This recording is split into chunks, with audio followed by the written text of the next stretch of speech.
RBI ने EMI पर moratorium से 6 महीने की दी राहत। आरबीआई ने रेपो रेट में 40 बेसिस पॉइंट की कटौती की।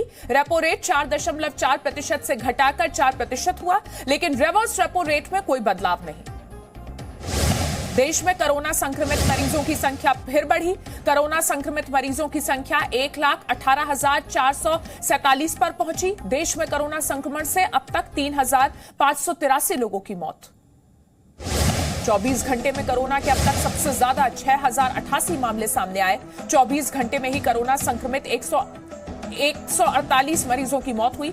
देश में कोरोना मरीजों की रिकवरी रेट का दर 40.97% हुआ। मजदूरों के पलायन पर सोनिया गांधी ने दोपहर 3 बजे विपक्षी दलों की बैठक बुलाई है। बीएसपी मीटिंग में शामिल नहीं होगी। समाजवादी पार्टी के भी शामिल होने पर सस्पेंस। आर्थिक पैकेज, लॉकडाउन, कोरोना महामारी पर होगी चर्चा। वंदे भारत मिशन के तहत हैदराबाद इंटरनेशनल एयरपोर्ट पर जेद्दा से आया विमान। जेद्दा से 68, सैन फ्रांसिस्को अमेरिका से 81 और सिंगापुर से 149 भारतीय वापस लौटे।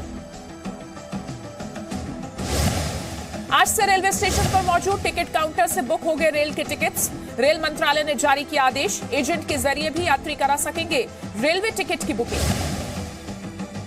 पीएम केयर्स फंड पर सवाल उठाने को लेकर कर्नाटक के शिवमोगा में कांग्रेस अध्यक्ष सोनिया गांधी के खिलाफ एफआईआर दर्ज।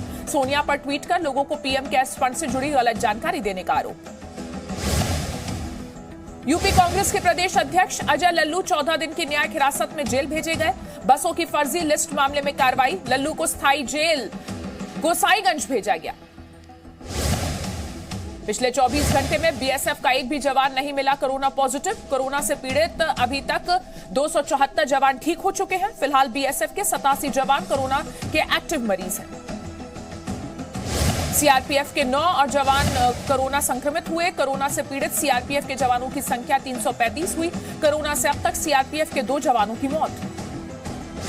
दिल्ली में 24 घंटे में कोरोना के 471 नए मरीज मिले। राज्य में मरीजों का आंकड़ा बढ़कर 11,088 हुआ। इनमें 5,192 लोग ठीक हुए।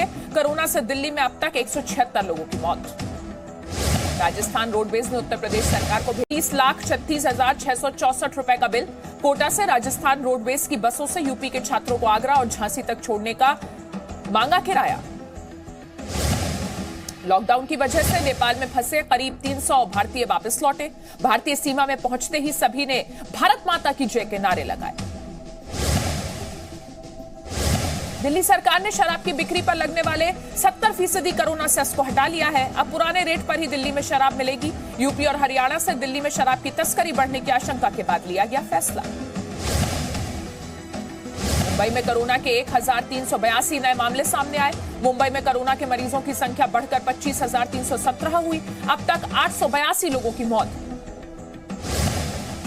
महाराष्ट्र में कोरोना के मरीजों का आंकड़ा 49,297 के पार पहुंचा। पिछले 24 घंटे में कोरोना के 2,345 नए मामले सामने आए, जबकि 64 लोगों की मौत हुई। महाराष्ट्र में कोरोना से अब तक 1,390 मरीजों की मौत।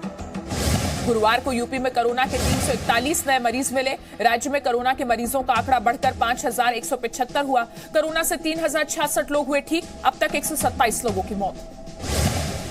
यूपी की योगी सरकार ने क्वारंटीन में रखे गए प्रवासी मजदूरों को दिया बड़ा तोहफा। क्वारंटीन का समय पूरा करने पर मजदूरों को मिलेगा 1,000 रुपए के साथ राहत सामग्री का पैकेज। यूपी के अमरोहा में पैदल घर जा रहे मजदूरों की मदद करते दिखे क्रिकेटर मोहम्मद शमी। शमी ने हाईवे पर करीब 10,000 मजदूरों को बांटा खाना। यूपी के रामपुर में ईद पर ईदगाह में नमाज नहीं होगी। लोग घरों में नमाज अदा करेंगे। डीएम ने आदेश दिया है।